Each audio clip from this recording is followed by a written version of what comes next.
अमित शाह साहब का इस्तीफा मुद्दा नहीं है। वो मुद्दा ये है कि अमित शाह साहब को जेल जाने का रास्ता जो है वो ईमानदारी से जनता के वोटों से सरकार जो चुन के आएगी, मोदी जी और अमित शाह जी को जेल भेजेगी और वे फिर कभी वापस नहीं आने वाले। अब तो वैसे ही उनकी उम्र कैद की सज़ा तो पक्की है। दोनों ही सूरतों में उन्हें जेल जाना वाजिब है, लाजमी है। 250 लाख करोड़ जो ईमानदारी से मोदी जी के साथ मिलकर कमाए, उसको सेट करने में किस किस जगह कौन सा आइलैंड खरीदना है, किस कंट्री में कौन सी बैंक खोलना है, ये सब में काम करें।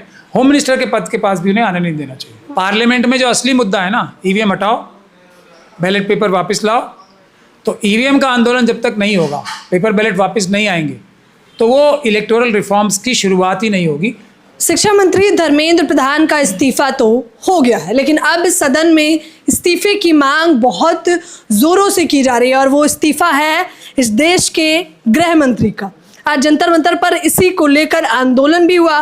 ग्राउंड जीरो से मैंने आपको रिपोर्ट भी दिखाई कि किस प्रकार से जंतर मंतर पर लोग उतरे हुए हैं। इस पूरे विषय को शुरुआती दौर में ही लगातार डंके की चोट पर सर्वोच्च न्यायालय के वकील महमूद प्राचा कह रहे थे कि इस देश में एक और इस्तीफा होना चाहिए। वो इस्तीफा आप कह रहे थे गृह मंत्री।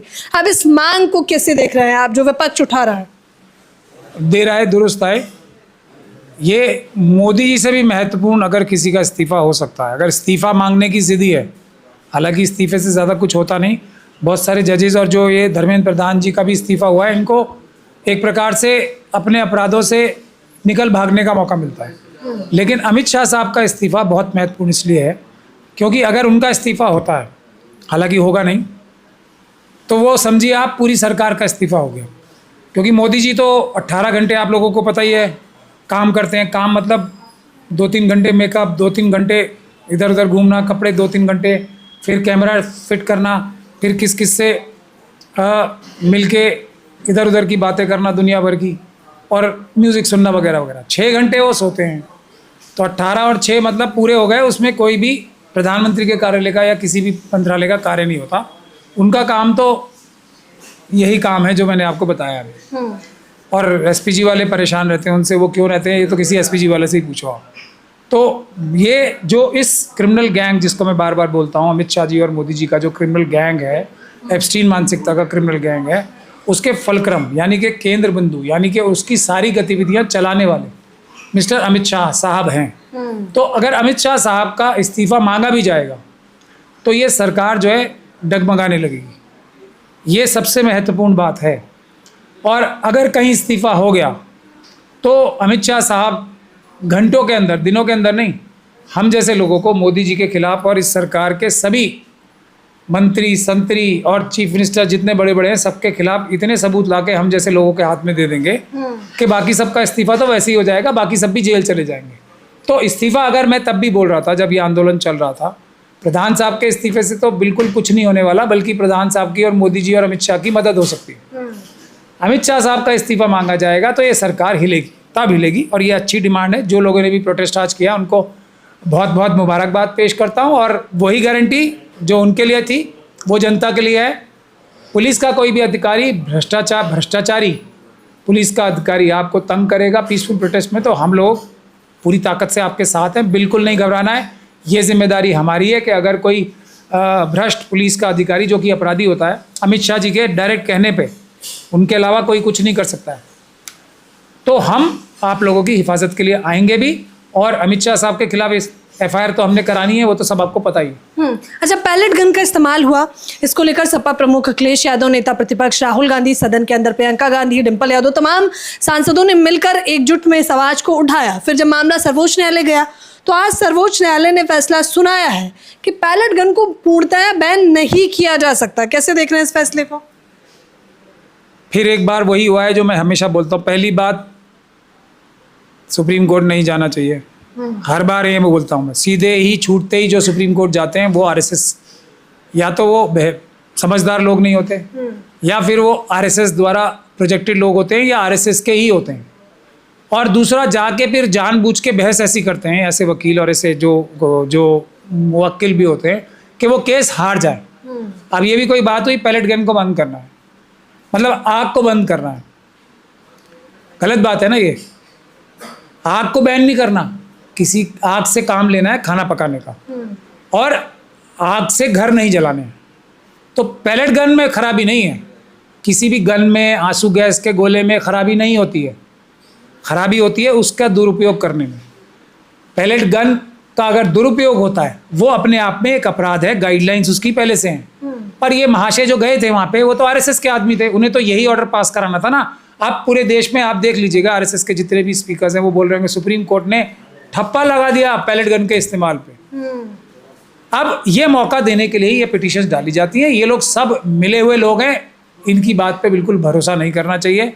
जो भी सुप्रीम कोर्ट सीधे जाएगा वो यही काम होगा। अगर देखिए, अगर पिटीशन ना डाली जाती, प्रोटेस्ट होते रहते पीसफुल, तो जो अगर चीफ जस्टिस साहब सुओ मोटो कॉग्निजेंस पे थे, तब मैं क्या अंदाज़ा लगा सकता हूँ वो क्या ऑर्डर करते। पहला ऑर्डर ये करते कि अमित शाह साहब को के खिलाफ एफआईआर करो, क्योंकि वही तो सबसे आदेश दे रहे थे। हाँ, और जो ये डीएम का बहाना जो कर रहे हैं, हाँ, अब तो सीधा कह दिया गया है कि मंत्री को टारगेट मत करिए, डीएम के अंडर में आता है ये सब। मैं वही तो कह रहा हूँ, दिल्ली में तो पता नहीं इन लोगों को डीएम के अंडर नहीं, कमिश्नरेट सिस्टम हो गया है, दिल्ली में कमिश्नर सिस्टम है। पुलिस को भी डीएम की पावर्स दे दी गई। अब ये अमित शाह साहब तो जय शाह साहब और दूसरे लोगों के साथ मिलके पैसे ही कमाने में बिजी है ना। ये सब चीज़ें तो उन्होंने अभी भी नहीं सीखी हैं। तोड़ जोड़, किस एमपीएलए को एमपी को डराना है, किस बिजनेसमैन को डरा के उसका बिजनेसमैन छीनना है, इसमें तो एक्सपर्ट हैं। कायदा कानून तो उनको भी पता नहीं है कुछ, मोदी जी से तो मतलब ही क्या है उसका। तो अब डीएम तो ऑर्डर देता नहीं है दिल्ली में, तो ये नहीं पता उन्हें बात। लेकिन क्या जिस डीएम ने, चलिए मान भी लिया, एक इमेजिनरी डीएम जो कि आरएसएस के मन में डीएम है, उसने एक आदेश दिया, उसका बॉस कौन होता है? और उसके बॉस का बॉस का बॉस कौन होता है? Home minister. तो अब ये तो सब मान रहे हैं कि उसने अपराध किया। सुप्रीम कोर्ट ने भी शायद ये भी आदेश किया है कि वो सुरक्षित रखा जाए। बिल्कुल। सारे सबूत किसके सुरक्षित रखे जाते हैं? अपराध के। तो जब डीएम तो अपराधी है, उसके खिलाफ ही एफआईआर दर्ज कर लें। जैसे ही डीएम के खिलाफ एफआईआर दर्ज की तो वो ये सब बातें बताएगा, मेरा तो कोई रोल नहीं है, कमिश्नर साहब का रोल है। कमिश्नर साहब का जैसे ही नाम आएगा वो कहेंगे मुझे तो 2 दिन पहले लाया ही इसलिए गया था, इसी शर्त पे तो लाया गया था। इतना मलाईदार पद जो मिल रहा है, आउट ऑफ टर्न मिल रहा है। 2 साल का तो सुप्रीम कोर्ट का आदेश है ना, किसी कमिश्नर को 2 साल से पहले नहीं हटाया जाएगा, या जब तक कि उसकी रिटायर होने की तारीख नहीं आ जाती। वो तोड़ के जिसको इतना बड़ा मलाईदार पद मिला है, मैंने तो इसी मलाईदार पद के लालच में और आदेशों का पालन करते हुए सब कराया था, तो वो क्यों नहीं करा रहे? अगर जो मैं आपको बात कह रहा था, आपने बीच में सवाल पूछ लिया, अगर चीफ जस्टिस साहब सो मोटो कॉग्निजेंस लेके ही करते तो मेरा क्या अंदाज़ा है या मैं क्या सोच रहा हूँ, अगर ये बहस ना कर रहा होता कोई भी वकील, आरएसएस के व्यक्ति जो बहस करने जाते हैं वकील, तो वो ये शायद ये ऑर्डर करते हैं अमित शाह साहब के खिलाफ एफआईआर करो। भाई एफआईआर करोगे जब भी तो इस्तीफा ऑटोमेटिक हो जाएगा। फिर इन्वेस्टिगेशन जो होगी वो वीडियो रिकॉर्ड होगी और वो लाइव स्ट्रीम होगी, ताकि पूरी देश और दुनिया देखे कि बिल्कुल निष्पक्ष, क्योंकि होम मिनिस्टर साहब के खिलाफ इन्वेस्टिगेशन हो रही है एफआईआर करके, तो बिल्कुल पारदर्शी तरीके से निष्पक्ष हो रही है। तब तो जाके ये मेरा मानना है कि सीजीआई साहब ऐसे आदेश पारित करते। मगर वो बहस करके जो शायद उनके मन में भी बातें होंगी करने की, उसको भी आरएसएस के लोगों ने बहस करके उन्हें भी एक पैलेट गन की वैधता पे फैसला करवाने के लिए मजबूर कर दिया। मुझे तो ऐसा लगता है। अच्छा, इस्तीफे की जिनसे मुद्दा जो उनके मन में भी हो सकता है, होता ही, क्योंकि वो तो बहुत समझदार जज हैं, वैसे वो बहुत प्रैग्मेटिक और प्रैक्टिकल जज हैं, और वो समस्याओं का समाधान बहुत अच्छा बताते हैं कई बार। ये अलग बात है कि उनके ऊपर ये इल्ज़ाम आ रहा है कि उनकी वजह से ये सारा प्रदर्शन हुआ है, वो गलत है, क्योंकि वो तो आरएसएस और बीजेपी के प्रति जो नफरत है वो कहीं तो फूटनी थी ना। वो कोई भी बहाना बन सकता है। आप इस बयान को जस्टिफाई ठहरा रहे हैं जो उन्होंने कहा? जस्टिफाई नहीं ठहरा रहा हूँ मैं।